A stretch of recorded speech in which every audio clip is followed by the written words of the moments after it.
UGC net जून 2024 का exam रद्द। परीक्षा में गड़बड़ी की शिकायत के बाद सरकार ने लिया फैसला। मामले की गहन जांच सीबीआई को सौंपी। नीट के बाद अब नेट पर चढ़ा सियासी घमासान। कांग्रेस बोली ये पेपर लीक सरकार। प्रियंका गांधी ने ट्वीट कर बीजेपी सरकार पर बोला हमला। आज से 2 दिन के कश्मीर दौरे पर प्रधानमंत्री मोदी कल श्रीनगर में करेंगे योगा। 1800 करोड़ से ज्यादा की देंगे सौगात। सुरक्षा के बेहद कड़े इंतजाम। तमिलनाडु में जहरीली शराब से मौत का तांडव। अब तक 25 लोगों ने तोड़ा दम। 40 अस्पताल में भर्ती। सीएम स्टालिन ने दिए सीबीसीआईडी जांच के आदेश। उद्योग मंडलों के साथ सीतारमण की बैठक आज। जुलाई के दूसरे हफ्ते में संसद में पेश हो सकता है बजट से पहले आज होगी बैठक। दिल्ली एनसीआर में बदला मौसम का मिजाज। तेज हवाओं के साथ बूंदाबांदी। यूपी के कई शहरों में आंधी बारिश से मिली राहत। आप देखते हैं के न्यूज, खबरों का सारथी। नमस्कार, स्वागत है आपका देश की बात में। मैं हूं आपके साथ अवंतिका अवस्थी। रुक करते हैं आज की तमाम बड़ी खबरों की ओर, जहां तमिलनाडु के कल्लाकुरिची जिले में जहरीली शराब के पीने से 25 लोगों के मारे जाने की खबर है। तो वहीं जहरीली शराब के सेवन से तकरीबन 40 लोग बीमार पड़ गए हैं, जिन्हें इलाज के लिए अस्पताल में भर्ती कराया गया है। बुधवार दोपहर में शराब को पीने से के तुरंत बाद तबीयत बिगड़ने लगी। कुछ लोगों ने मौके पर ही दम तोड़ दिया, जबकि कुछ की अस्पताल में मौत हो गई। इस सिलसिले में जहरीली शराब बेचने वाले 49 साल के कुन्नकुट्टी को गिरफ्तार कर लिया गया है। साथ ही 200 लीटर जहरीली शराब जब्त कर ली गई है। आरोपी के पास से जब्त 200 लीटर अवैध शराब की जांच में सामने आया कि उसमें घातक मेथनॉल मौजूद था। मुख्यमंत्री एमके स्टालिन ने इस घटना के समग्र विवेचना के लिए सीबीसीआईडी जांच को आदेश दिया है। तो वहीं मामले में कल्लाकुरिची के जिलाधिकारी श्रवण कुमार जातावत का तबादला कर दिया गया है, जबकि पुलिस अधीक्षक समय सिंह मीणा को निलंबित कर दिया गया है। तो बता दें कि जहरीली शराब पीने से 25 लोगों की मौत की बात सामने आ रही है, तो वहीं 40 अन्य लोग घायल बताए जा रहे हैं, जिनका अस्पताल में इलाज जारी है। तमिलनाडु से ये पूरा मामला सामने आ रहा है। तमिलनाडु के कल्लाकुरिची से ये पूरा मामला सामने आ रहा है, जिसके बाद तमिलनाडु के मुख्यमंत्री एमके स्टालिन ने सीबीसीआईडी को जांच के आदेश दिए हैं और वहीं जिलाधिकारी का ट्रांसफर कर दिया है और पुलिस अधीक्षक को सस्पेंड कर दिया है। तस्वीरें भी हम आपको दिखा रहे हैं, जहां पर जहरीली शराब पीने से 25 लोगों की मौत की बात सामने आ रही है। तो वहीं करीब 40 लोग घायल बताए जा रहे हैं। 40 लोगों का इलाज चल रहा है। तो आपको बता दें कि जहरीली शराब पीने से ये कोहराम मचता हुआ नजर आ रहा है और लोगों के परिजन काफी परेशान हैं। मौके पर पुलिस भी पहुंच गई है। तो वहीं सीएम स्टालिन ने सीबीसीआईडी को इस पूरे मामले में जांच के आदेश भी दिए हैं और साथ ही डीएम का तबादला कर दिया है और पुलिस अधीक्षक को निलंबित कर दिया गया है। तो वहीं शिक्षा मंत्रालय ने 18 जून 2024 को देश के विभिन्न शहरों में आयोजित यूजीसी नेट जून 2024 की परीक्षा को रद्द कर दिया गया है। नेशनल टेस्टिंग एजेंसी ने परीक्षा 2 शिफ्ट में ओएमआर मोड में आयोजित की थी। कल यूनिवर्सिटी ग्रांट्स कमीशन को परीक्षा के संबंध में गृह मंत्रालय के Indian cyber crime coordination centre की national cyber crime threat analytics unit से कुछ इनपुट मिले, जिसमें मंगलवार को आयोजित हुई परीक्षा में गड़बड़ी की बात सामने आई। परीक्षा प्रक्रिया की पारदर्शिता सुनिश्चित करने के लिए शिक्षा मंत्रालय ने फैसला लिया है कि यूजीसी नेट जून 2024 की परीक्षा रद्द कर दी जाए। अब नए सिरे से परीक्षा आयोजित की जाएगी, जिसके लिए जानकारी अलग से शेयर करी जाएगी। साथ ही मामले की गहन जांच के लिए मामला सीबीआई को सौंप दिया गया है। बता दें कि यूजीसी नेट जून 2024 का एग्जाम 18 जून को कराया गया था, जिसके बाद परीक्षा में गड़बड़ी की शिकायत मिली थी और बीते दिन यानी कि 19 जून को इस परीक्षा को रद्द कर दिया गया था। जानकारी मिल रही है कि इस परीक्षा को अब नए सिरे से कराया जाएगा। हालांकि परीक्षा में क्या गड़बड़ी सामने आई थी और किस तरीके की दिक्कतें सामने आई थी, इसको लेकर के ये पूरा मामला सीबीआई को सौंप दिया गया है। अब इस पूरे मामले की सीबीआई गहनता से जांच करेगी। केंद्र सरकार की ओर से इस एग्जाम को यूजीसी नेट परीक्षा को रद्द कर दिया गया है। बता दें कि नीट परीक्षा के बाद ये दूसरा ऐसा मामला है जिसको लेकर के कहीं ना कहीं परीक्षार्थी भी आक्रोश में नजर आ रहे हैं। बता दें कि 18 तारीख को हुई यूजीसी नेट परीक्षा में करीब 81% छात्र छात्राएं शामिल हुए थे, जिसके बाद 19 तारीख को इस परीक्षा को रद्द कर दिया गया। जानकारी मिली कि परीक्षा में गड़बड़ी के चलते इस परीक्षा को रद्द किया जा रहा है। अब नए सिरे से ये परीक्षा कराई जाएगी। हालांकि इस परीक्षा को रद्द करने के बाद सियासत भी गर्मा गई है, जहां पर कांग्रेस ने भी बीजेपी सरकार पर निशाना साधा है और इसे लीक तंत्र भी बोला है। बीजेपी सरकार को कांग्रेस ने लीक तंत्र का भी हवाला दिया है।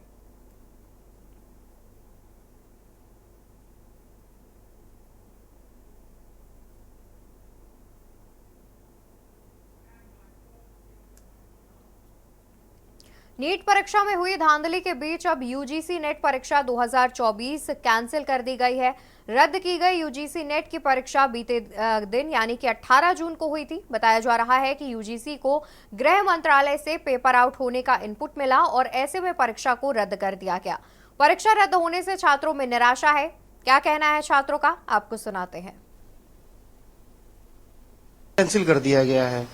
सुन के बहुत दुख भी हुआ, क्योंकि इस बार पेपर अच्छा हुआ था। पिछले 3 बार से मैं दे रहा था इसको, पिछले 2 बार की अपेक्षा इस बार पेपर मेरा काफी अच्छा हुआ था। बड़ी उम्मीद भी थी और सबसे जरूरी बात यह है कि इस बार पेपर ओएमआर बेसिस पे हुआ था। पिछली दोनों बार मैंने ऑनलाइन दिया था। अब बहुत दुख हुआ कि पेपर इस तरीके से कैंसिल हो जा रहे हैं। इससे पहले भी मेरा एक पेपर हुआ था, वो भी कैंसिल हो गया था, जो कि अच्छा हुआ था। सरकार से बड़ी उम्मीदें रहती हैं कि कम से कम एनटीए जैसी संस्थाएं अगर इस तरीके के पेपर नहीं करा पाएंगी तो बहुत अफसोस रहेगा। क्योंकि अभी बीच में नीट का मुद्दा चल रहा था, उसमें भी कई सारी लूपहोल्स देखने को मिले हैं, जिससे बच्चों के अंदर बहुत दिक्कतें होती हैं। हम लोग काफी सालों से यहाँ पढ़ाई कर रहे हैं इसी उम्मीद में कि कम से कम इस तरीके की गलती सरकार से तो ना हो। हम लोग गलती करते हैं, उसकी वजह से तो हम लोग बाहर हो ही जाते हैं। लेकिन अब पेपर कैंसिल हो जाता है, फिर 6 महीने मेहनत करो आप, फिर पेपर कब होगा आप डेट भी नहीं पता रहती है। इतने सारे एग्जाम देने रहते हैं, आपको बड़ी दिक्कतें रहती हैं, लेकिन कौन समझेगा।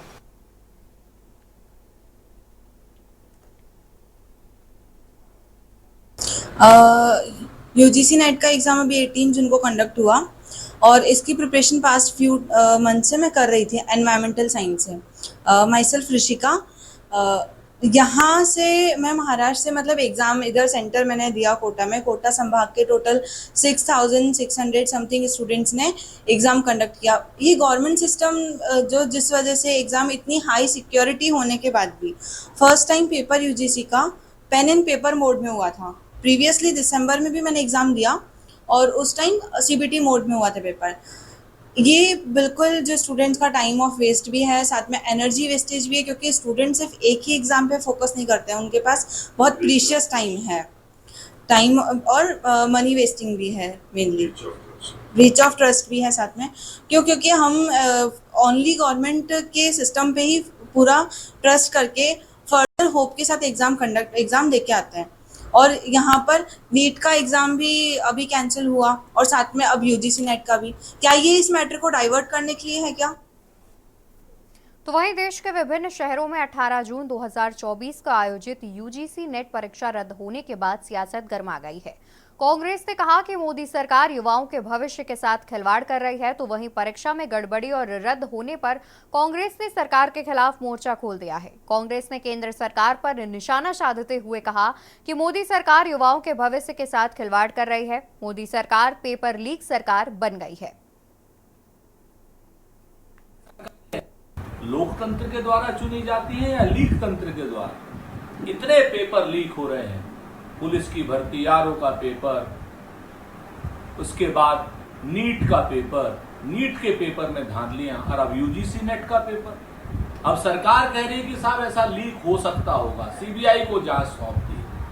अरे जो सरकार एक पेपर नहीं करा सकती है, जो देश के भविष्य के कर्णधारों की शिक्षा को सुरक्षित नहीं कर सकती है, वो सरकार आखिर देश कैसे चलाएगी, लोकतंत्र कैसे चलाएगी? ये गंभीर विषय है।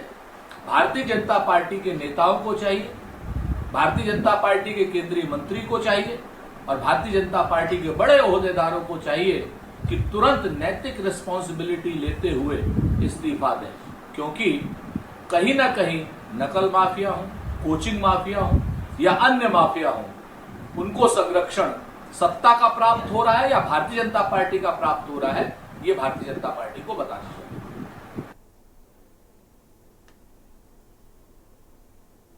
कल ही नेट यूजीसी की परीक्षा आयोजित हुई थी। पूर्व में इसे पोस्टपोन किया गया था और आज इसे निरस्त घोषित कर दिया गया है और यह आशंका जताई जा रही है कि कहीं ना कहीं कोई कंप्रोमाइज हुआ है, परीक्षा में कोई गड़बड़ी है। नेशनल टेस्टिंग एजेंसी विवादों के घेरे में है और आज जिस प्रकार से आनंद फानंद में 11 लाख छात्रों ने जो परीक्षा दी थी और उसे निरस्त घोषित किया गया है, यह आशंका और बलवती हो गई है कि नीट की परीक्षा में भी अनियमितताएं थीं। आज लाखों छात्रों का भविष्य दांव पर है। इसका जवाब केंद्र सरकार को देना चाहिए।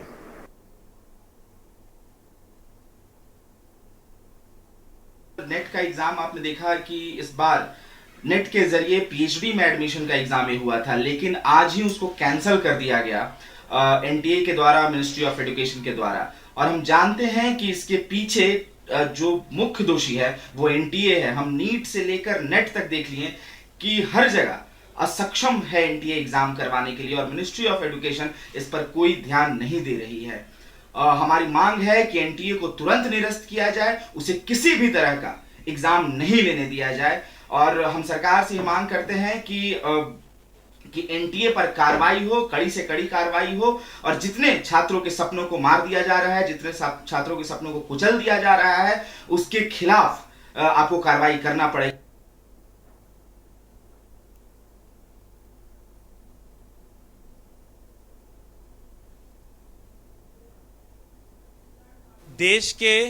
देश के सबसे बड़े रिसर्च एंट्रेंस एग्जाम नेट का पेपर लीक हुआ और आप देख रहे हैं किस तरीके से 9.5 लाख युवाओं के साथ ये धोखा हुआ।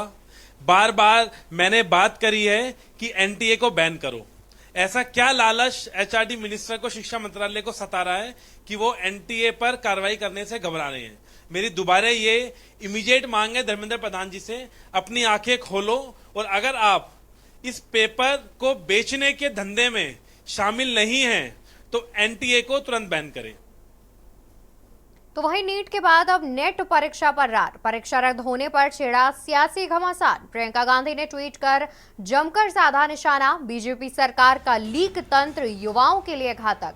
तो ट्वीट हम आपको टीवी स्क्रीन पर दिखा रहे हैं, जहां पर नीट परीक्षा के बाद नेट परीक्षा रद्द होने के लेकर के बीजेपी सरकार पर प्रियंका गांधी वाड्रा ने निशाना साधा है और जिस तरीके से यूजीसी नेट परीक्षा रद्द करी गई है उसको लेकर के लगातार विपक्ष बीजेपी सरकार पर हमलावर होता भी नजर आ रहा है। प्रियंका गांधी वाड्रा ने अपने ट्वीट पर लिखा, भाजपा सरकार का लीक तंत्र व लचर तंत्र युवाओं के लिए घातक है। नीट परीक्षा में हुए घपलों की खबरों के बाद अब 18 जून को हुई नेट की परीक्षा भी गड़बड़ियों की आशंका के चलते रद्द की गई। तो प्रियंका गांधी ने ट्वीट के माध्यम से बीजेपी सरकार पर निशाना साधा है। तो वहीं आपको बता दें कि मल्लिकार्जुन खड़गे ने एक्स पर किया है पोस्ट। कांग्रेस अध्यक्ष मल्लिकार्जुन खड़गे ने पीएम मोदी पर साधा निशाना। कांग्रेस अध्यक्ष ने कहा कि आप परीक्षा पर चर्चा तो बहुत करते हैं, लेकिन नीट परीक्षा पर चर्चा कब करेंगे। कांग्रेस अध्यक्ष ने पीएम मोदी पर साधा निशाना। कांग्रेस अध्यक्ष ने ट्वीट कर लिखा, आप परीक्षा पर चर्चा तो बहुत करते हैं, लेकिन नीट परीक्षा पर चर्चा कब करेंगे। लेकिन नीट परीक्षा पर चर्चा कब करेंगे। परीक्षा को रद्द करना लाखों छात्राओं के जज्बे की जीत। परीक्षा को रद्द करना लाखों छात्राओं के जज्बे की जीत। यह मोदी सरकार के अहंकार की हार है। कांग्रेस अध्यक्ष मल्लिकार्जुन खड़गे ने इस तरीके से ट्वीट कर मोदी सरकार पर निशाना साधा और साथ ही पीएम मोदी से सवाल भी पूछे। लिखा कि यह मोदी सरकार के अहंकार की हार है। हमारे युवाओं के भविष्य को रौंदने का कुत्सित प्रयास किया गया। कहा कि मोदी जी इसकी जिम्मेदारी लीजिए। मल्लिकार्जुन खड़गे ने कहा, मोदी जी इसकी जिम्मेदारी लीजिए। तो कांग्रेस अध्यक्ष मल्लिकार्जुन खड़गे ने एक्स पर पोस्ट किया है और जिस तरीके से नीट परीक्षा कि गड़बड़ियों के चलते साथ ही नेट परीक्षा भी रद्द कर दी गई है। इसको लेकर के मोदी जी से यानी कि प्रधानमंत्री नरेंद्र मोदी से सवाल पूछा। कहा कि आप परीक्षा पर चर्चा तो बहुत करते हैं, लेकिन नीट परीक्षा पर चर्चा कब करेंगे। तो कांग्रेस राष्ट्रीय अध्यक्ष मल्लिकार्जुन खड़गे ने पीएम मोदी पर साधा है निशाना। उनसे सवाल करते हुए लिखा, परीक्षा को रद्द करना लाखों छात्राओं के जज्बे की जीत, और परीक्षा को रद्द करना लाखों छात्राओं के जज्बे की जीत। ये मोदी सरकार के अहंकार की हार है। परीक्षा को रद्द करना लाखों छात्राओं के जज्बे की जीत। और टीवी स्क्रीन पर हम आपको मल्लिकार्जुन खड़गे का ट्वीट दिखा रहे हैं, जहां पर कांग्रेस राष्ट्रीय अध्यक्ष मल्लिकार्जुन खड़गे ने प्रधानमंत्री से सवाल किए हैं। लिखा, आप परीक्षा पर चर्चा तो बहुत करते हैं, नीट परीक्षा पर चर्चा कब करेंगे। यूजीसी नेट परीक्षा को रद्द करना लाखों छात्र छात्राओं के जज्बे की जीत है। कुछ इस तरीके से कांग्रेस राष्ट्रीय अध्यक्ष मल्लिकार्जुन खड़गे ने ट्वीट के माध्यम से प्रधानमंत्री से सवाल किए हैं।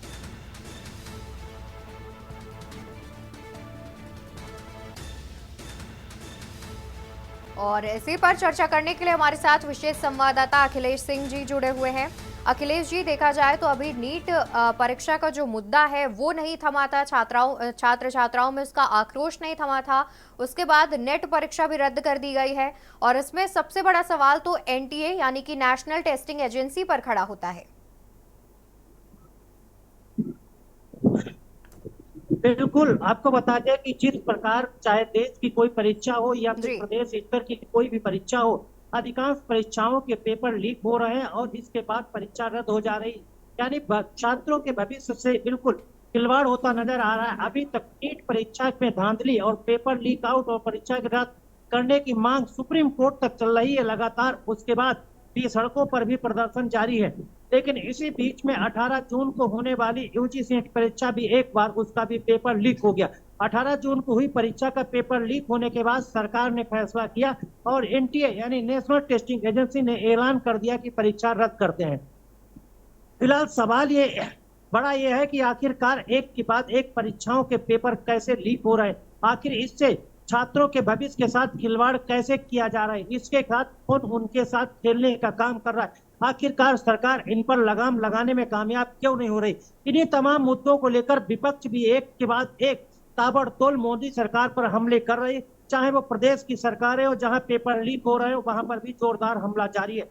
इसी बीच कांग्रेस के राष्ट्रीय अध्यक्ष मल्लिकार्जुन खड़गे ने ट्वीट करके मोदी सरकार से यानी सीधे प्रधानमंत्री से सवाल पूछे हैं कि आखिरकार जिस प्रकार यूजीसी नेट की परीक्षा का पेपर लीक हुआ उसे रद्द किया गया, अब नीट परीक्षा कब लीक होगी, कब रद्द होगी। जिस प्रकार देश की सबसे प्रतिष्ठित और बड़ी मेडिकल परीक्षा नीट का भी पेपर आरोप लग रहा है और मांग भी की जा रही कि रद्द किया जा रहा है, इसमें भी धांधली हुई है। राहुल गांधी के तरफ से भी ट्वीट किया गया, प्रियंका गांधी के तरफ से भी ट्वीट किया गया। और अगर देखेंगे तो विपक्ष के तमाम जो बड़े नेता हैं, चाहे वो अखिलेश यादव हो, मायावती हो, ममता बनर्जी हो या फिर तमाम अन्य जो राजनेता हैं, जिनके द्वारा सभी के द्वारा परीक्षा रद्द करने की नीट की मांग की जा रही है और यूजीसी नेट का जो पेपर लीक हुआ और उसके बाद रद्द हुआ उस पर भी सवाल उठाए जा रहे हैं। अब अंतिका देखना होगा कि केंद्र सरकार इस पर क्या फैसला लेती है और जो पेपर लीक मामलों में शामिल हैं उन पर क्या कार्रवाई करती है या फिर लगाम लगाने में कितना कामयाब हो पाती है। अवंतिका बिल्कुल। और देखिए अखिलेश जी, देखा जाए तो जिस तरीके से सबसे पहले नीट परीक्षा में गड़बड़ी सामने आई और उसके बाद नेट परीक्षा भी रद्द कर दी गई, तो वहीं छात्र संगठन जितने भी हैं उनका कहना है कि एनटीए को बैन करना चाहिए, एनटीए से जितने भी अधिकार है वो वापस ले लेने चाहिए और उस पर भी कार्रवाई करनी चाहिए।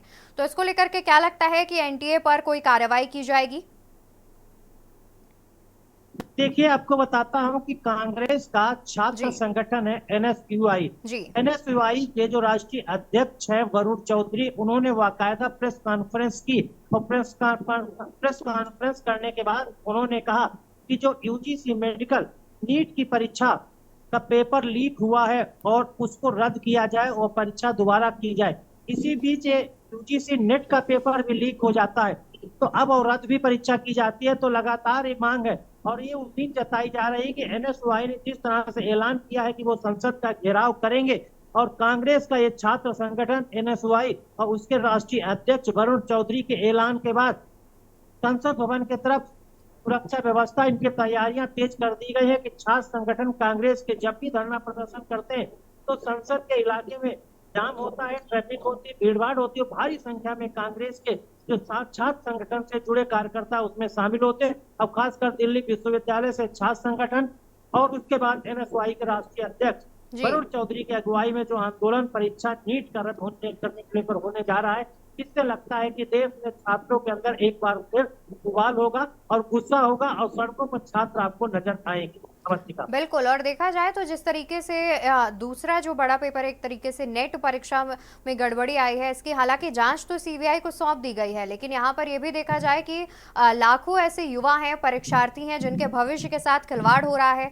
युवाओं का यह भी कहना है कि अब दोबारा परीक्षा कब होगी इसको लेकर के भी कोई जानकारी नहीं है, कोई तारीख सामने फिलहाल नहीं आई है। तो कहीं ना कहीं ये युवाओं के भविष्य के साथ एक बड़ा खिलवाड़ भी है। देखिए, आपको बता दें कि शिक्षा मंत्री धर्मेंद्र प्रधान की तरफ से लगातार बयान दिया जा रहा है कि नीट परीक्षा मेडिकल की है, उसमें धांधली नहीं हुई है, पेपर लीक नहीं हुआ, ग्रेस मार्क में गड़बड़ी है, उसका ध्यान किया जा रहा है। उसके लिए परीक्षा आयोजित भी की जा रही। 23 जून को परीक्षा होगी और 30 जून को रिजल्ट आएगा। लेकिन जहां तक सवाल है कि विपक्ष और छात्रों के द्वारा और कोचिंग संस्थानों के संचालक और प्रतियोगी परीक्षाओं में शामिल होने वाले छात्र संगठन लगातार परीक्षा मेडिकल की नीट की रद्द करने की मांग कर रहे हैं, लेकिन सरकार की तरफ से अब तक इस पर कोई फैसला नहीं किया गया और ना ही एनटीए यानी नेशनल टेस्टिंग एजेंसी इस पर कोई फैसला ले रही। हाँ, वो कह रही है ग्रेस मार्क देने में जो गड़बड़ी हो गई है उसको वो सुधार कर रहे हैं और सूचना यहाँ तक ही आ रही है कि जो ग्रेस मार्क सुधार में केवल 6 छात्र ही प्रभावित होते नजर आ रहे हैं अगर रिजल्ट में फिर से सुधार होगा। लेकिन अब ये देखना होगा कि एनटीए क्या फैसला लेती है, केंद्र सरकार क्या फैसला करती है, शिक्षा विभाग यानी शिक्षा मंत्री धर्मेंद्र प्रधान क्या फैसला लेते हैं। बिल्कुल, जाहिर तौर पर अब देखने वाली बात होगी कि आखिर जब नेट परीक्षा भी रद्द कर दी गई है तो इसको लेकर के अब सरकार की ओर से क्या कुछ जो चीजें हैं वो सामने निकल कर आती हैं। बहुत शुक्रिया अखिलेश जी आपका ज्यादा जानकारी दर्शकों तक साझा करने के लिए। और फिलहाल यहाँ पर रुकेंगे एक छोटे से ब्रेक के लिए, जल्द हाजिर होंगे। आप देख रहे हैं के न्यूज खबरों का। ब्रेक से वापस आ चुके हैं, रुक करेंगे खबरों की ओर, जहां प्रधानमंत्री नरेंद्र मोदी के नेतृत्व में एनडीए की सरकार अगले महीने वित्त वर्ष 2024-25 का पूर्ण बजट पेश करने वाली है। इसकी तैयारियां शुरू हो गई हैं। हालांकि अभी तक बजट पेश किए जाने की तारीख का खुलासा नहीं किया गया है, लेकिन सरकारी सूत्रों के मुताबिक वित्त मंत्री 18 जुलाई को बजट पेश कर सकती हैं। पहले से ही ये उम्मीद बताई जा रही थी कि मोदी 3.0 का पूर्ण बजट मध्य जुलाई में आ सकता है। 18वीं लोकसभा का पहला सत्र 24 जून से शुरू होगा और 3 जुलाई तक चलेगा। वहीं संसद का मॉनसून सत्र जुलाई महीने के तीसरे सप्ताह में शुरू होने वाला है और 9 अगस्त तक इसके चलने की संभावना है। गौरतलब है कि निर्मला सीतारमण ने 12 जून को हाल ही में स्थापित एनडीए सरकार के वित्त और कॉरपोरेट मामलों के मंत्री के रूप में पदभार संभाला है। अब उन्होंने पूर्ण बजट पेश करने की तैयारी शुरू कर दी है। इससे पहले राजस्व सचिव के साथ आधिकारिक बैठक करने के बाद वित्त मंत्री आज उद्योग जगत के हितधारकों के साथ बजट पूर्व मीटिंग करने वाली है। वित्त वर्ष 2025 के लिए अंतरिम बजट बीते 1 फरवरी को पेश किया गया था। ज्यादा जानकारी के लिए हमारे साथ विशेष संवाददाता अखिलेश सिंह जुड़े हुए हैं। अखिलेश जी, देखा जाए तो वित्त मंत्रालय की ओर से बजट पेश करने की बात सामने आ रही है। 2024-25 का बजट पेश किया जाना है। इस बार के बजट में क्या कुछ खास होने वाला है, क्या इसको लेकर के कुछ जानकारी है? अवंतिका, बता दूं, एनडीए की तीसरी बार केंद्र में सरकार बनी है। मोदी सरकार का ये तीसरी बार बनने के बाद पहला बजट पेश होगा। आपको बता दें कि जब चुनाव में, लोकसभा चुनाव में जब भाजपा जा रही थी यानी एनडीए सरकार जा रही थी तो उससे पहले अंतरिम बजट निर्मला सीतारमण के द्वारा पेश किया गया था। वित्त मंत्री निर्मला सीतारमण के अंतरिम बजट पेश करने के बाद अब पूर्ण बजट पेश करने की बारी है। तो पूर्ण बजट अब जुलाई के 18 या 20 जुलाई को पेश हो सकता है। 2 तारीखें बताई जा रही हैं। हालांकि सरकार की तरफ से अभी कोई भी आधिकारिक तौर पर तारीख का ऐलान नहीं किया गया है कि वो किस दिन बजट पेश किया जाएगा। फिलहाल आपको बता दें कि बजट की तैयारी के इस बार को काफी कुछ मुद्दे अहम रहने वाले हैं। सरकार का जो राजकोषीय घाटा है वो लगातार बढ़ रहा है, उसको कम करने पर सरकार विचार कर रही है। इसी को लेकर सरकार ने राजस्व परिषद के सचिव के साथ बात की थी, कहा था कि चर्चा की थी कैसे रेवेन्यू बढ़ाया जाए, यानी राजस्व केंद्र सरकार का कैसे बढ़ाया जाए, जो राजकोषीय घाटा लगातार बढ़ रहा है उसको रोका जाए। इसके साथ आर्थिक एजेंडा पर लगातार चर्चा चल रही कि आर्थिक एजेंडा इसके बजट में क्या होना चाहिए। उसके लिए वित्त मंत्री निर्मला सीतारमण में शेयर मार्केट के शेयर धारकों से, जो बड़े शेयर धारक हैं, उनके साथ चर्चा की थी। इसके साथ ही आज उनकी एक और बड़ी अहम बैठक है, वो उद्योग व्यापार मंडल है, जो कई बंदे मंडल उद्योग चल रहे हैं, उन उद्योग मंडल व्यापारियों के साथ वो चर्चा करेंगे कि क्या किया जाए कि इस पर महंगाई पर रोक लगाई जाए और बजट में उनके लिए क्या खास किया जाए जिससे देश की जीडीपी भी बढ़े। इसके साथ ही आपको बता दें कि इसमें तैयारी चल रही है कि किसानों के अंदर जो नाराजगी है उसमें बजट में उस नाराजगी को कैसे साधा जाए। इसके अलावा महंगाई जो लगातार बढ़ रही है, महंगाई पर रोक कैसे लगाई जाए। इसके अलावा आपको और बताता हूं कि जो सबसे बड़ी बात चल रही है इस आर्थिक एजेंडे में कि लगातार महंगाई जो बढ़ रही है, उसके बाद बेरोजगारी बढ़ रही है। बेरोजगारी के साथ साथ लगातार जो आर्थिक जीडीपी है वो भी लगातार गिर रही है और विपक्ष इस मामले में सरकार को घेरने में हर समय आगे खड़ा रहता है। तो सरकार का एजेंडा है कि इस प्रकार इस बार जब वित्त मंत्री निर्मला सीतारमण बजट 2024-25 का एनडीए सरकार के लिए 18 जुलाई या फिर 20 जुलाई को जब पेश करने आएंगी, तो उस दौरान ये देखने को मिलेगा कि जनता के हित का बजट होना चाहिए। क्योंकि इससे बड़ी बात यह है कि केंद्र सरकार अभी जब लोकसभा चुनाव में गई तो भारतीय जनता पार्टी और एनडीए को वहां पर इस महंगाई का, बेरोजगारी का और दूसरे जो किसानों के मुद्दे थे, जीडीपी थी और एमएसपी थी, इन तमाम चीजों को लेकर व्यापारी जीएसटी को नाराज थे, तमाम टैक्स जो उन पर लग रहे हैं उनको नाराज थे। ये तमाम तरह की जो दिक्कतें इनको झेलनी पड़ी है, तो शायद उम्मीद की जा रही इन मुद्दों पर भारतीय जनता पार्टी यानी एनडीए सरकार या मोदी सरकार इस पर विचार करेगी। इन्हीं सबको लेकर वो तमाम तरह के एक्सपर्ट से बात कर रहे हैं, बिल्कुल, यानी कि देखने वाली बात है कि आखिर इस बार जब वित्त मंत्रालय की ओर से बजट पेश किया जाएगा, वित्त मंत्री निर्मला सीतारमण बजट पेश करेंगी, तो इस बार क्या कुछ खास होने वाला है, ये देखने वाली बात रहेगी। बहुत शुक्रिया अखिलेश जी आपका हमारे साथ जुड़ने के लिए। तो आपको बता दें कि बहुत जल्द ही 2024-25 के लिए बजट पेश किया जाएगा। हालांकि अभी तक तारीख की घोषणा नहीं की गई है, लेकिन जल्द ही ये बजट पेश करने की बात सामने आ रही है। यहाँ रुकेंगे एक छोटे से ब्रेक के लिए, जल्द हाजिर होंगे। आप देख रहे हैं के न्यूज, खबरों का सारथी।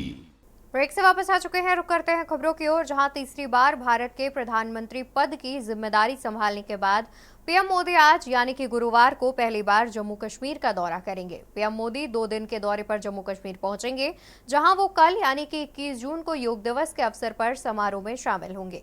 पीएम मोदी अपने इस दौरे के दौरान 84 परियोजनाओं का शिलान्यास और उद्घाटन करेंगे, 1800 करोड़ से ज्यादा की सौगात देंगे। पीएम मोदी के जम्मू कश्मीर के दौरे के मद्देनजर घाटी में सुरक्षा के कड़े इंतजाम किए गए हैं। पीएम मोदी जम्मू कश्मीर में योग दिवस में शामिल होने के साथ कई कार्यक्रमों में शामिल होंगे और साथ ही कई परियोजनाओं को घाटी में हरी झंडी भी दिखाएंगे। पहले पीएम आज जून की शाम 6 बजे श्रीनगर में एम्पावरिंग यूथ ट्रांसफॉर्मिंग J&K कार्यक्रम में हिस्सा लेंगे, जिसका मकसद युवाओं को तरक्की का रास्ता दिखाना है। इस कार्यक्रम के दौरान लोग कई अलग अलग चीजों के स्टॉल लगाएंगे और पीएम इन स्टॉलों का निरीक्षण करेंगे और घाटी के उन युवाओं के साथ बातचीत करेंगे जिन्होंने तरक्की हासिल की और बाकी लोगों के लिए प्रेरणा बने।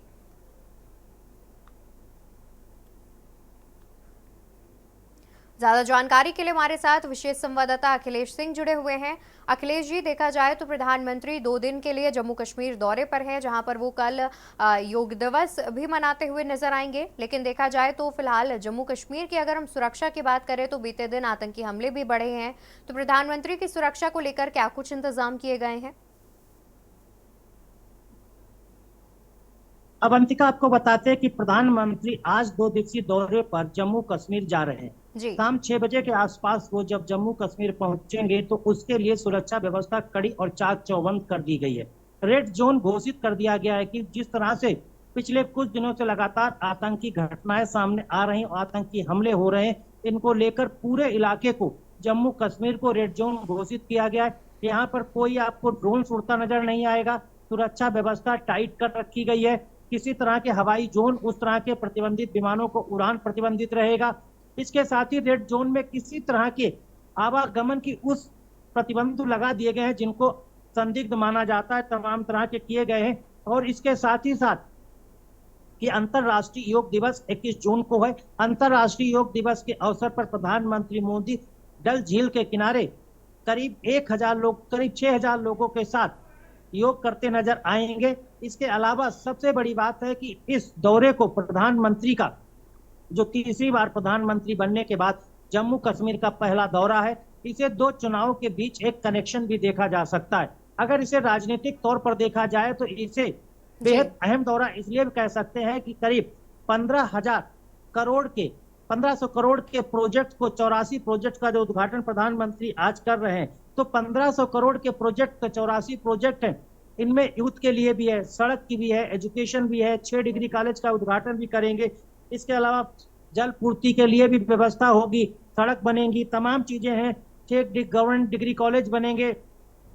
तो इसके साथ साथ आप ये कह सकते हैं कि जिस प्रकार से भारतीय जनता पार्टी एनडीए को लोकसभा चुनाव में पूरे देश में जिन चीजों को लेकर विरोध झेलना पड़ा था, उन तमाम चीजों के मद्देनजर आगामी सितंबर में जम्मू कश्मीर में विधानसभा चुनाव होने हैं। तो भारतीय जनता पार्टी यानी एनडीए ये नहीं चाहता है कि आगामी विधानसभा चुनाव जब सितंबर में जम्मू कश्मीर में होगा, उस समय चुनाव प्रचार में कहने के लिए भारतीय जनता पार्टी या एनडीए के पास वो होने चाहिए जिनके सहारे वो वोट मांग सके। तो इसलिए कहा जा सकता है जब प्रधानमंत्री आज जम्मू कश्मीर के दौरे पर पहुंचेंगे तो 1500 करोड़ के 84 प्रोजेक्ट का उद्घाटन होगा, शिलान्यास होगा, जिनकी नींव रखी जाएगी। शिक्षा के क्षेत्र में 6 डिग्री बिल्कुल, यानी कि अखिलेश जी देखा जाए तो इन 2 दिनों के दौरे पर जो प्रधानमंत्री हैं उस दौरान जम्मू कश्मीर वासियों को एक बड़ी सौगात भी मिलने वाली है।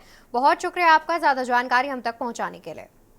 तो आपको बता दें कि प्रधानमंत्री नरेंद्र मोदी 2 दिवसीय दौरे पर जम्मू कश्मीर पहुंचेंगे, जहां पर वो जम्मू कश्मीर वासियों को करीब 1800 करोड़ की सौगात भी देंगे। बढ़ते हैं खबरों में आगे, जहां पर राजधानी लखनऊ से खबर आपको बता दें, यूपी सिपाही भर्ती परीक्षा पेपर लीक में बड़ा एक्शन। यूपी सिपाही भर्ती परीक्षा पेपर लीक में बड़ा एक्शन। परीक्षा कराने वाली अहमदाबाद की कंपनी एजुटेस्ट ब्लैकलिस्ट हुई है। अहमदाबाद की कंपनी एजुटेस्ट ब्लैकलिस्ट की गई है। एजुटेस्ट को प्रदेश में किसी भर्ती परीक्षा का काम नहीं मिलेगा, साथ ही उसके खिलाफ कानूनी कार्यवाही करने की तैयारी है। परीक्षा कराने वाली अहमदाबाद की कंपनी एजुटेस्ट ब्लैकलिस्ट की गई है। एजुटेस्ट को प्रदेश में किसी भर्ती परीक्षा का काम नहीं मिलेगा, साथ ही उसके खिलाफ कानूनी कार्यवाही करने की तैयारी है। कंपनी संचालक विनीत आर्य को एसटीएफ ने 4 बार भेजा नोटिस। तो यूपी सिपाही भर्ती परीक्षा पेपर लीक में बड़ा एक्शन। परीक्षा कराने वाली अहमदाबाद की कंपनी एजुटेस्ट ब्लैकलिस्ट की गई। एजुटेस्ट को प्रदेश में किसी भर्ती परीक्षा का काम नहीं मिलेगा, साथ ही उसके खिलाफ कानूनी कार्यवाही करने की भी तैयारी है। इसी खबर पर ज्यादा जानकारी के लिए हमारे साथ संवाददाता कौशलेंद्र उपाध्याय जुड़े हैं। कौशलेंद्र, देखा जाए तो जिस तरीके से अहमदाबाद की कंपनी को ब्लैकलिस्ट किया गया है, इसके अलावा अन्य क्या कुछ जानकारी है?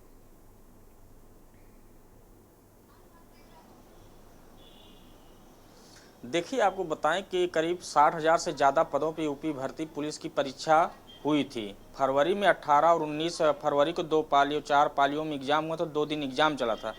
उसके बाद इसका पेपर लीक हुआ। उस पे जो अभ्यर्थी थे कई बार प्रदर्शन किए, मांग किए, और पुलिस मानने को तैयार नहीं थी कि पेपर लीक हुआ है। भर्ती बोर्ड भी नहीं मानने को तैयार, लेकिन जब उसके साक्ष्य मिले तो उसको भर्ती बोर्ड ने फिर उसके परीक्षा को, यूपी सरकार ने भर्ती बोर्ड से कहा कि इस परीक्षा को निरस्त कर दिया जाए और 6 महीने के अंदर दोबारा एग्जाम करवाया जाए। लेकिन उसमें जो पेपर लीक कराने वाली गैंग थी, जो लोग सक्रिय थे, जो उसमें फंसे हुए थे, उनकी गिरफ्तारी और तमाम एक्शन होते रहे प्रदेश में।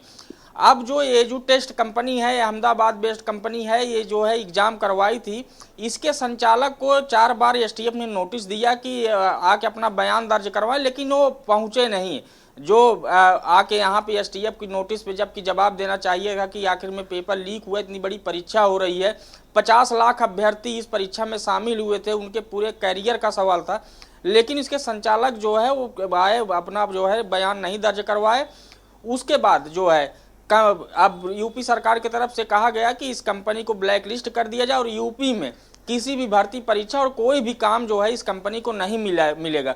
उसके बाद अब जो है जो कानूनी कार्रवाई उस पर और भी बड़ा एक्शन होने की तैयारी की जा रही है। तो हो सकता है कि जो कंपनी के संचालक उनको एसटीएफ अरेस्ट करे और उन पे ऊपर कार्रवाई करे।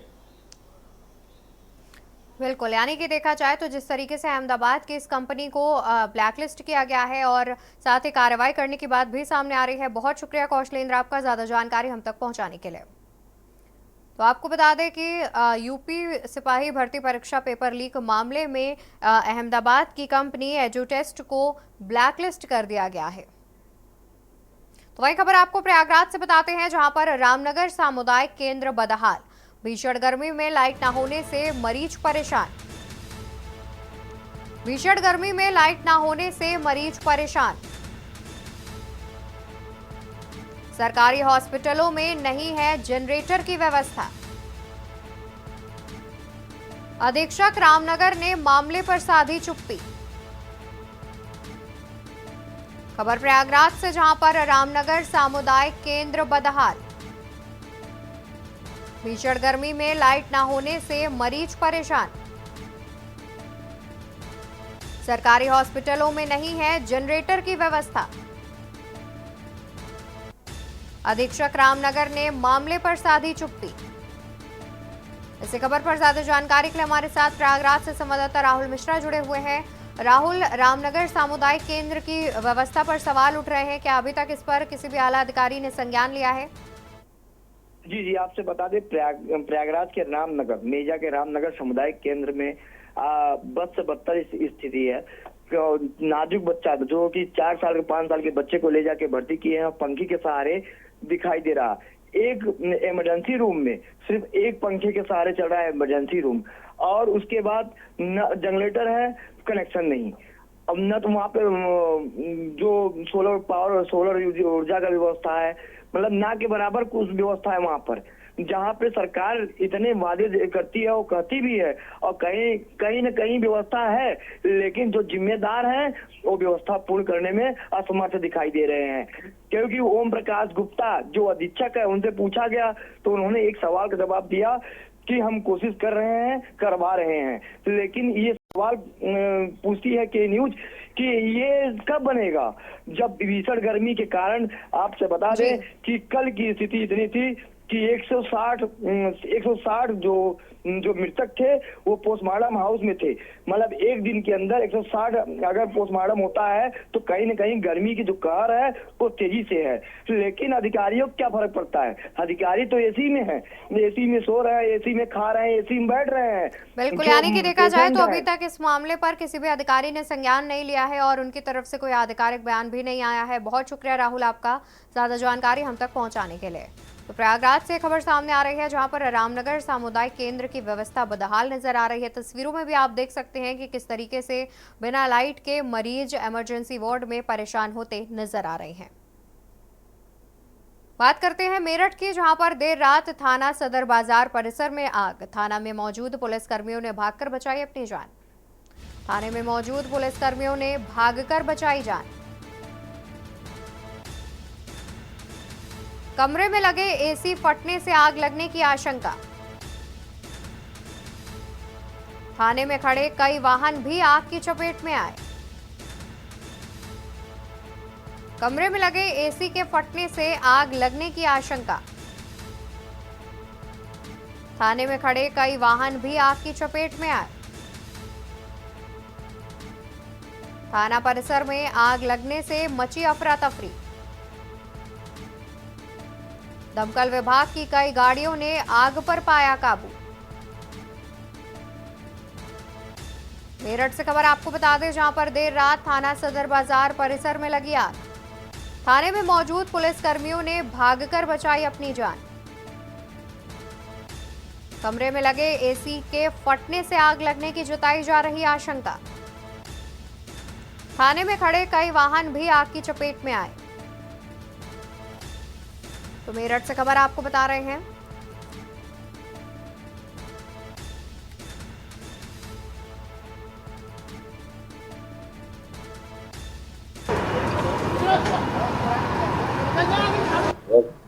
है सदर क्षेत्र के अंदर आग लगी है, क्या पूरा मामला है, क्या इसके अंदर अब तक कितनी गाड़ी इसके अंदर आग लगी है? जी लगभग 12 बजे करीब सेक्टर में सूचना प्राप्त हुई थी कि सदर थाने में आग लगी है, गाड़ी में आग लगी है। तो तत्काल हमने घंटाघर से एक गाड़ी और 2 गाड़ियाँ पुलिस लाइन से हमने घटनास्थल की रवाना की। आग जो है यहाँ पे एक गाड़ी खड़ी है स्कॉर्पियो, उसमें लगी है, और जो स्क्रैप पड़ा हुआ है गाड़ियों का, गेट वेट पड़े हुए हैं, उसमें आग लगी थी, वो बहुत जल गए हैं। आग लगने का कारण अभी कुछ कह नहीं सकते, लेकिन वहाँ पे एक टूटा हुआ तार पड़ा है, तो हो सकता है कि आंधी में ये तार टूटा हो तो उससे शॉर्ट सर्किट से आग लग गई है। कितना नुकसान हो सकता है कुछ अब नुकसान का आकलन अभी नहीं कर सकते, अभी तो देखा जाएगा। नाम सर आपका? आकाश चौहान मेरा नाम है। और ज्यादा जानकारी के लिए हमारे साथ मेरठ से संवाददाता राजू शर्मा भी जुड़े हुए हैं। राजू, देखा जाए तो थाने में आग लगने की बात सामने आ रही है, फिलहाल किन वजहों से आग लगी ये स्पष्ट होता नजर नहीं आ रहा है, क्या कुछ जानकारी है इस बारे में? मैं आपको बता दूं कि देर रात थाना सदर बाजार के परिसर में भीषण आग लग गई।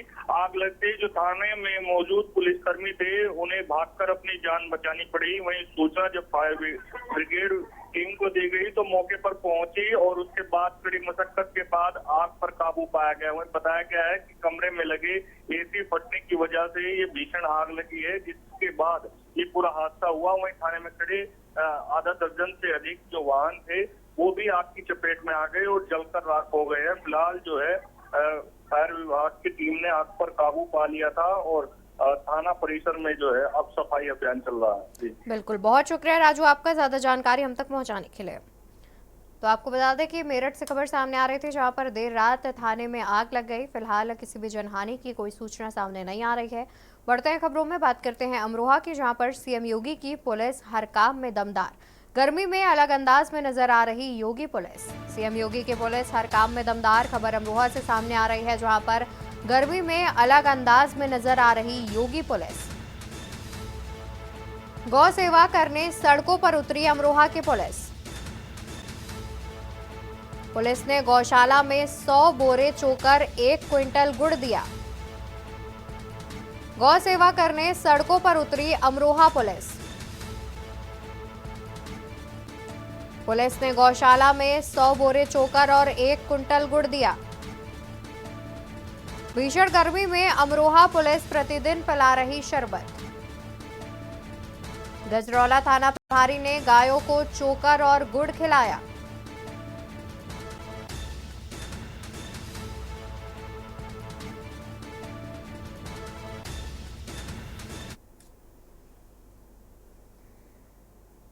प्रधानमंत्री नरेंद्र मोदी गुरुवार और शुक्रवार को जम्मू कश्मीर का दौरा कर रहे हैं। वो जम्मू कश्मीर में कई विकास परियोजनाओं की शुरुआत और शिलान्यास करेंगे। शुक्रवार सुबह 6:30 बजे प्रधानमंत्री श्रीनगर के शेर-ए-कश्मीर इंटरनेशनल कॉन्फ्रेंस सेंटर में 10वें अंतर्राष्ट्रीय योग दिवस कार्यक्रम में शिरकत करेंगे।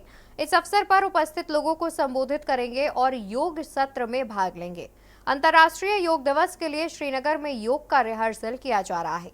देखिए ये रिपोर्ट। 21 जून को मनाए जाने वाले इंटरनेशनल योग डे के लिए श्रीनगर में तैयारियां चल रही हैं। नेशनल लेवल के जिम्नास्टों और युवा योग प्रेमियों ने बुधवार को शहर के लाल चौक पर रिहर्सल की। यहाँ पे एक अभी ऑनरेबल प्राइम मिनिस्टर को आना है, तो उस सिलसिले में हम यहाँ पे प्री रिक्विजिट जो हमारी प्रैक्टिस थी वो हम करा रहे हैं। तो ये एक सेलिब्रेशन हो रहा है, ये 5 दिनों का प्रोग्राम है। तो उसमें हम डिफरेंट लोकेशंस पे यहाँ पे कश्मीर के आप देखेंगे, तो वहाँ पे हमने योगा शूट किया है, योगा डेमोन्स्ट्रेशन किए। ये हमारे आउटस्टैंडिंग बच्चे हैं जम्मू कश्मीर के, जो अभी नेशनल लेवल के प्लेयर हैं और नेशनल मेडलिस्ट भी, उनके साथ हम योगासना और योग की डेमोन्स्ट्रेशन कर रहे हैं। इंटरनेशनल योग डे समारोह शुक्रवार को श्रीनगर के शेर-ए-कश्मीर अंतर्राष्ट्रीय सम्मेलन केंद्र में आयोजित किया जाएगा। प्रधानमंत्री नरेंद्र मोदी इस कार्यक्रम की अगुवाई करेंगे। यहां करीब 9000 लोग उनके साथ योग करेंगे।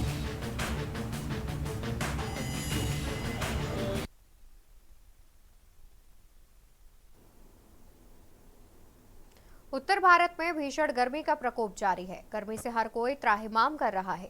लोग बैठे बैठे गर्मी से बीमार पड़ रहे हैं। दिल्ली के राम मनोहर लोहिया अस्पताल में हीट स्ट्रोक के मरीजों की तादाद बढ़ रही है। अस्पताल प्रशासन के मुताबिक पिछले 2 दिनों में हीट स्ट्रोक का शिकार 22 मरीज हुए, जिनमें से 5 की मौत हो चुकी है। उनके मुताबिक करीब 1 दर्जन मरीजों की हालत गंभीर बनी हुई है और उन्हें वेंटिलेटर पर रखा गया है। दिल्ली के राम मनोहर लोहिया अस्पताल में हीट स्ट्रोक के मरीजों की तादाद बढ़ रही है। अस्पताल प्रशासन के मुताबिक पिछले 2 दिनों में हीट स्ट्रोक का शिकार 22 मरीज आए, जिनमें से 5 की मौत हो चुकी है। उनके मुताबिक करीब 1 दर्जन मरीजों की हालत गंभीर बनी हुई है और उन्हें वेंटिलेटर पर रखा गया है।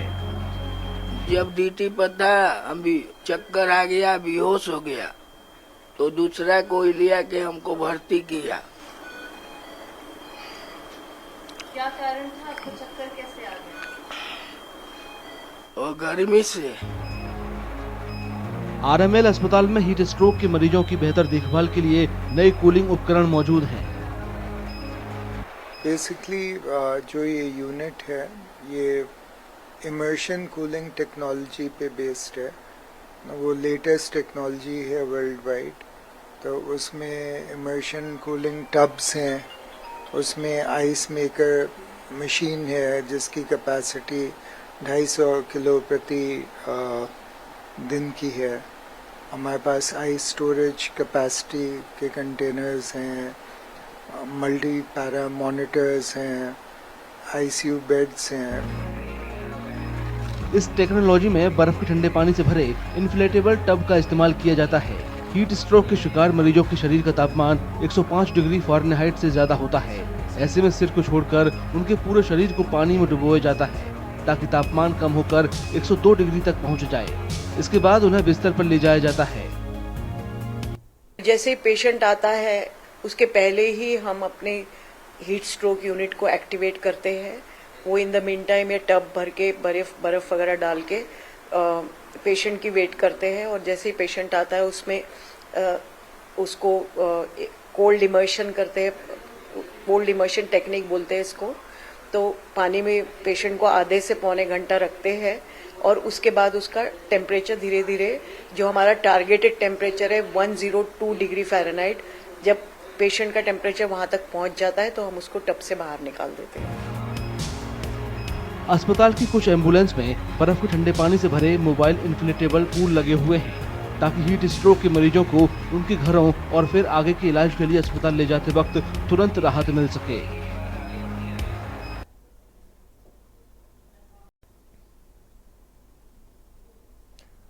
तो वहीं आपको बता दें, जहां उत्तर भारत में पड़ रही भीषण गर्मी से क्या जानवर क्या इंसान हर कोई परेशान है। मौसम के ऐसे मिजाज को देखते हुए किसानों को भी डर सता रहा है।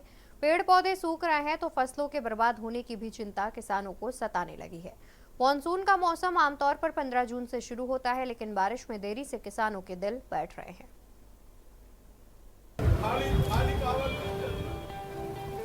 उत्तर और मध्य भारत के बड़े हिस्से में तेज गर्मी पड़ रही है। यहाँ पिछले कुछ हफ्तों से पारा 45 डिग्री सेल्सियस के आसपास पहुँच रहा है। मौसम के ऐसे मिजाज को देखते हुए उत्तर प्रदेश के इटावा जिले के किसानों को भारी नुकसान का डर सता रहा है। चिलचिलाती धूप की वजह से फसलों की बर्बाद होने का खतरा है। जब तक बरसात नहीं होगी तब फसल लेट होगी और लेट का मतलब अगली फसल भी लेट होगी। इसके कारण यानी बम्बा अगर ये नमी थोड़ा मौसम में ठंडक आ जाए तो नर्सरी अच्छी बढ़ जाएगी और जल्दी तैयार हो जाएगी। इसमें नर्सरी में धान भी बहुत खराब हो जाएगा गर्मी में हीट के कारण। और जो मक्का की फसलें हैं ये भी जो है दाना इनमें कम पड़ रहा है गर्मी हीट के कारण। जो मानसून सीजन माना जाता है वो 15 जून से माना जाता है। 15 जून बीत गया है लेकिन अभी भी अनुमान लग रहा है, लोग लगा रहे हैं कि 5-7 दिन लेट है और होगा। 25 तारीख तक मानसून का अनुमान लगा रहे हैं। गर्मी लगातार पीछे बहुत पड़ी है, इससे हमारी सब्जियों की खेती, इवन गर्मी का मक्का बहुत प्रभावित हुआ है। कई फसलें सूख गई हैं पूरी जो है। मक्के में दाना नहीं पड़ा है, भुट्टे में समस्या बड़ी आई है। हरियाणा के गुरुग्राम शहर में पारा 40 डिग्री सेल्सियस को पार कर गया है। लोग चिलचिलाती गर्मी में तप रहे हैं। गर्मी तो बहुत ज़्यादा बड़ी है। आगे टोपी हेलमेट दोनों चीज़ें लगानी पड़ रही हैं और जहाँ भी रास्ते में कहीं पेड़ की छाया दिखती थोड़ी देर रुकना को दिल करता है, लेकिन काम पे जाना निकलना, किसी काम से जाना तो जाना ही पड़ रहा है। कोई रास्ता मतलब देखा जाए तो कुदरत का मामला, कोई कुछ कर भी नहीं सकता। जिला प्रशासन के मुताबिक गुरुग्राम में हीट वेव से जुड़े मामले बढ़ रहे हैं, लेकिन राहत की बात यह है कि अब तक हीट स्ट्रोक की वजह से किसी की मौत की जानकारी नहीं मिली है। पिछले कुछ दिनों में हीट रिलेटेड इलनेस के केसेस हों, चाहे वो डायरिया वोमिटिंग के केसेस हों, या जिसको मैं कहूँ कि थकावट बुखार होना, ये केसेस डेफिनेटली हॉस्पिटल में रिपोर्ट हुए हैं। लेकिन एक अच्छी बात मैं सिर्फ गुरुग्राम डिस्ट्रिक्ट की ये कह सकता हूँ कि अभी तक कोई हीट स्ट्रोक या हीट से कोई अनफॉर्चुनेट डेथ जिसको कहूँ, वो अभी तक रिपोर्ट नहीं हुई है। मौसम विभाग ने मध्य भारत के कुछ हिस्सों में हल्की प्री मानसून बारिश का अनुमान जताया है। इससे अगले कुछ दिनों में लोगों को काफी राहत मिलने की उम्मीद है। अगर आप पूरा नॉर्थ इंडिया की बात करें, starting from Punjab, Haryana, NCR, Delhi, Uttar Pradesh, Bihar, जहां पे हमने कल तक रेड अलर्ट दे रखा था, लेकिन अगर बिहार की बात करें, वहां से थोड़ा ईस्टर्ली हवाओं के कारण रेनफॉल एक्टिविटी रहा, और यही अनुमान है कि वेस्टर्न डिस्टर्बेंस के प्रभाव से हल्का फुल्का रेनफॉल रहेगा और इसमें इम्प्रूवमेंट आने का पॉसिबिलिटी है। मौसम विभाग ने इस हफ्ते दिल्ली और आसपास के इलाकों में बारिश का अनुमान जताया है। हालांकि उसका मानना है कि उत्तर भारत के ज्यादातर हिस्सों को तेज गर्मी से राहत पाने के लिए कुछ और दिन इंतजार करना पड़ेगा।